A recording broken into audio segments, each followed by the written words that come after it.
Otep à tous, bien-aimés frères et sœurs. La comédie criminelle de Paul Kagame est terminée. Le président Tshisekedi signe la fin de la récréation. Aïe, c'est chaud. Le président a donné des consignes. Je vous ai dit que Paul Kagame demande maintenant un cessez-le-feu. Comme il faisait avant avec Kabila, le père et le fils, avec tous les escrocs qui étaient autour de lui. Là, Tshisekedi a dit non. Il est hors de question de reculer. On continue le combat. Il n'y a pas de négociation possible, pas de cessez-le-feu. La guerre doit se continuer. J'espère qu'il tiendra le coup. Parce que les Occidentaux n'attendent que ça. Les Occidentaux vont maintenant sortir pour dire « Il faut un cessez-le-feu parce que nous voulons respecter les droits de la con, les imbéciles, les vauriens. Ils respectent quels droits? Des tueurs, des criminels, des génocidaires. L'esclavage, c'était un crime contre l'humanité. La colonisation, crime contre l'humanité. Le néocolonialisme, crime contre l'humanité. Le franc CFA, crime contre l'économie. Hein? Mais alors, crime économique contre l'humanité, le franc CFA là, c'est ça, crime économique contre l'humanité. Vous avez déjà vu des choses comme ça.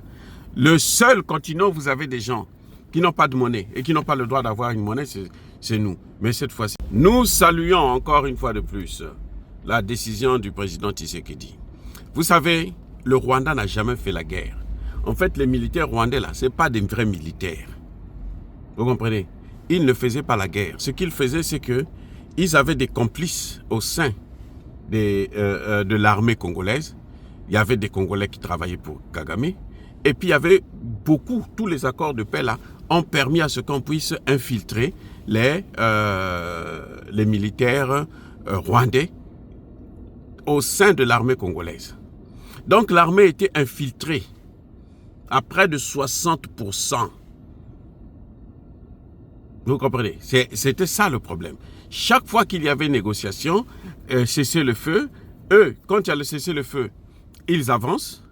Et puis quand il y a les négociations, ils prennent en fait le DDR, réinsertion, quoi, et on les prend, on les met à l'intérieur, et puis voilà, maintenant ça ne marche plus.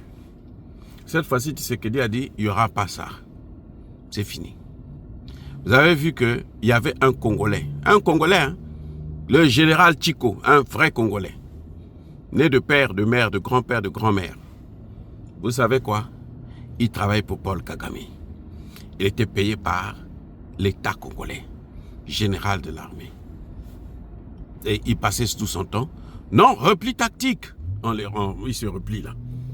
Oh, ça dit que c'est méchant. Comment pouvez-vous développer un pays avec des gens comme ça? Comment peut-on espérer s'en sortir avec des gens comme ça? Non, ça peut pas aller. Mais là, en tout cas cette fois-ci, ils ont trouvé un os. Déjà celui qui est là, le nouveau chef d'état-major, le nouveau patron des opérations dans le Kivu, et les militaires qui sont très très très motivés, y compris les Wazalendo, c'est pas ça, c'est ça les, hein, ça c'est nous-mêmes ça, les Wazalendo, ce sont les grands des grands, hein, ça c'est ce qu'on appelle Olomanyama. Olomanyama, ça veut pas dire le mâle, non. Olomi, c'est le mari. Olomanyama, c'est la viande, l'animal. Donc, Olomanyama, c'est le mari de l'animal. C'est pas le mâle, non. Il n'y a pas le mâle et la femelle, non. On dit le mari de l'animal. C'est différent. Donc, quand on dit Olomanyama, ça veut dire que oui, c'est quelqu'un, un homme fort. Et aujourd'hui, Tshisekedi est devenu Olomanyama. Comme le grand Tiani qui met Emmanuel Macron à genoux. Il est à genoux, complètement à genoux. Alors les amis, soyez bénis, soyez abondamment bénis par le Dieu de Kémité, par nos ancêtres disait. Mais que tous ceux qui persécutent le continent africain, le pillent, le déstabilisent, qu'ils soient noirs, blancs, chinois, arabes, juifs, indiens ou qui qu'ils soient punis, maudits, foudroyés, neutralisés, écrasés, effacés par le Dieu de Kémité, par nos ancêtres. Vive l'Afrique éternelle. J'ai dit et j'assume.